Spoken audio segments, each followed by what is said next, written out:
অবশ্যই গ্রামে গ্রামে গেলে সবসময় খেলি। একটা ড্রিম ছিল, বা তারপর আব্বা বললো যেরকম একটা যদি বাসা বানাও, তো বাসা বানাইলাম। তারপরে আর কি আমার একটা ড্রিম ছিল যে উইকেট থাকবে, একটা বাগান থাকবে। তো আলহামদুলিল্লাহ যখনই ম্যাচ খেলি ভালো খারাপ দুটো মিলে এনজয় করি, কারণ অ্যাজ এ ক্রিকেটার একটা দিন ভালো যাবে একটা দিন খারাপ যাবে, এটা মেনে নিতে হবে। সো যাচ্ছে যেমন আলহামদুলিল্লাহ। আমরা দেখছি আপনার মনে সুইংটা একটু বেশি হচ্ছে এখন, মানে দেখা যাচ্ছে বোলার ব্যাটারদেরও খেলতে সমস্যা হচ্ছে। সো এটা নিয়ে বাড়তি কোনো কাজ করেছেন কিনা?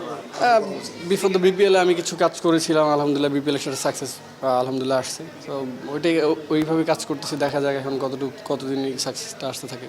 আপনাদের সাথে মুস্তাফিজুর রহমান খেলেন আসলে, তিনি অনেক কঠিন সময় আসলে অনেক চিল থাকেন, অনেক মানে সবার আশেপাশে দেখেন, কোনো চিন্তা করেন না। এই জিনিসটা আসলে মোটিভেশন হিসেবে কাজ করে কিনা মুস্তাফিজ অ্যাজ এ টিমমেট, আপনি মুস্তাফিজকে কীভাবে দেখেন? হ্যাঁ অবশ্যই, উনি শুধু আমি না, আমাদের টিমের সবাই ওনাকে খুবই মানে সবাই উনি সবাইকে এনজয় মানে মজা দিয়ে রাখে। সো যখন টাফ সময় আসে উনি আমাদেরকে বোলারদের সবাইকে সাহায্য করে, পাশে থেকে কথা বলার চেষ্টা করে ম্যাচে সবসময়। শরীফুল ভাই, নাহিদ রানা আপনার খুব ক্লোজ এবং ছোটো ভাইয়ের মতো আসলে, আপনারা কোচও একজনই ছিল। নাহিদকে আসলে আপনি কীভাবে রেট করেন এবং পিএসএল দল পাওয়ার পর আসলে অভিনন্দন জানিয়েছেন কিনা? জি আলহামদুলিল্লাহ, যখন পিএসএল দল পেয়েছে খুব খুশি লাগছে। তখন আমি গ্রামে ছিলাম। নাহিদ আর আমি একসাথে এই একাডেমিতে প্র্যাকটিস করছি। সো ভালো লাগে যে আমরা একসাথে খেলতেছি আবার। অবশ্যই গ্রামে গেলে সবসময় খেলি, প্রতিদিনই খেলি আর কি। হ্যাঁ একটা ড্রিম ছিল, বা তারপর আব্বা বললো যেরকম একটা যদি বাসা বানাও, তো বাসা বানাইলাম। তারপরে আর কি আমার একটা ড্রিম ছিল যে উইকেট থাকবে, একটা বাগান থাকবে। তো আলহামদুলিল্লাহ।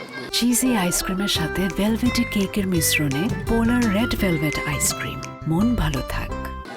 শরীফুল ভাই, মুস্তাফিজ একটা নতুন ভ্যারিয়েশন ট্রাই করছেন, সম্ভবত আপনারা আলোচনা করেছেন বেশ কয়েকজন, আইডিয়া আছে কিনা? আইডিয়া বলতে উনি ট্রাই করতেছেন, এখনও ট্রাই করতেছেন। ইনশাল্লাহ ম্যাচেও সাকসেস হয়েছে, আরও ভালো কাজ করতেছেন, আমাদের সাথে বলছে, আমরাও চেষ্টা করেছি। বাট এক একজনের এক এক রকম ইয়া থাকে। সো উনি ওটাতে ভালো সাকসেস পাচ্ছে। আপনারা তো দেখবেন, ঠিক আছে, এখন কীভাবে বলবো। শরীফুল ভাই যেটা বললেন, এখানে প্র্যাকটিস করে উঠে এসেছেন, সেখানে আবার রাজশাহীতে খেলতে এলেন। কালকের ম্যাচটায় দর্শকদের কেমন আগ্রহ এক্সপেক্ট করছেন, বা রাজশাহীতে ফিরতে পেরে কেমন লাগছে?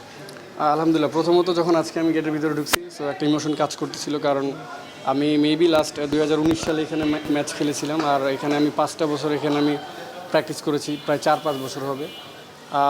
যখন এই মাঠে ঢুকেছি একটা ইমোশন কাজ করতেছিল, অনেকদিন পরে ম্যাচ খেলবো, অবশ্যই ভিতরে একটা অন্যরকম ফিলিংস। সো অনেক স্মৃতি জড়িয়ে আছে এখানে সব কিছু মনে করেন যে চেনা জানা নিজের মতোই। সো দেখা যাক কী হয় কালকে। সাউথ জোনের এগেনস্টে খেলা, সাউথ জোন ভালো দল, তারাও প্রথম ম্যাচ জিতেছে, আপনারা প্রথম ম্যাচ জিতেছেন। কালকের ম্যাচটা নিয়ে কী চিন্তাভাবনা, বা সাউথ জোনের থ্রেট কে হবে বলে মনে হচ্ছে? আফিফ সেঞ্চুরি করেছে ফার্স্ট ম্যাচে। দেখেন, অবশ্যই তারা ভালো ক্রিকেট খেলছে, আমরাও আলহামদুলিল্লাহ বগুড়াতে ভালো ক্রিকেট খেলছি। সো কালকে যারা যত কম মিস্টেক করবে তারাই জিতবে। সো আশা করি দুই দলের মধ্যে এক দল জিতবে। সো দেখা যাক কে জিতে আর কি। ওভারঅল ভাই টুর্নামেন্টটা কেমন লাগছে? আপনাদের দলে ধরতে গেলে সবাই আছে, সবাই বেশ জাতীয় দলে খেলা প্লেয়ার, প্রতিপক্ষ দলও ভালো, আপনারা বেশ বসেই ছিলেন, হুট করে আয়োজন, সব মিলে টুর্নামেন্টটা কেমন এনজয় করছেন, কেমন আয়োজন হলো? হ্যাঁ অবশ্যই খুব ভালো লাগতেছে যে আমরা অনেক দিন পরে ঢাকার বাইরে ম্যাচ খেলতেছি, আবার লম্বা একটা ফরম্যাট, ওডিআই ফরম্যাটের জন্য সবাই খেলতেছি। সো উইকেটগুলো এইসব গ্রাউন্ডে উইকেটগুলো অনেক ভালো, এনজয় করতেছি, খুব ভালো লাগতেছে আর কি এরকম টুর্নামেন্ট খেলে। লাস্ট ম্যাচে তো 335 রান তুলেছিলেন আপনারা, এইখানে কেমন এক্সপেক্ট করছেন? দেখেন, এখন তো খেলা শুরু হয় নাই, শুরু হওয়ার পরে বোঝা যাবে। এক একদিন এক এক উইকেটের বিহেভিয়ার থাকতে পারে। সো আশা করা যায় এখানে রান হবে, কারণ হলো রাজশাহী বগুড়া অলওয়েজ কিন্তু স্কোরিং হয়। সো আশা করা যায়।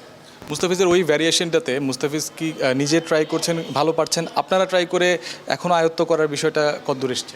দেখেন, উনি ট্রাই করতেছে, আমরাও ট্রাই করতেছি। সো দেখা যাক, পারফেকশনটা যত করতে পারবো তত ভালো লাগবে। মুস্তাফিজের এসছে পারফেকশন? বুঝিনি। মুস্তাফিজের বোলিংয়ে কি ওই পারফেকশনটা আসছে? এখন তো উনি তেমন একটা করতে দেখা যায় না, প্র্যাকটিসও করতেছে, ম্যাচেও হয়তো করতেছে। আমি তো লাস্ট কয়েকটা ম্যাচে একসাথে খেললাম। সো আসতেছে ইনশাল্লাহ।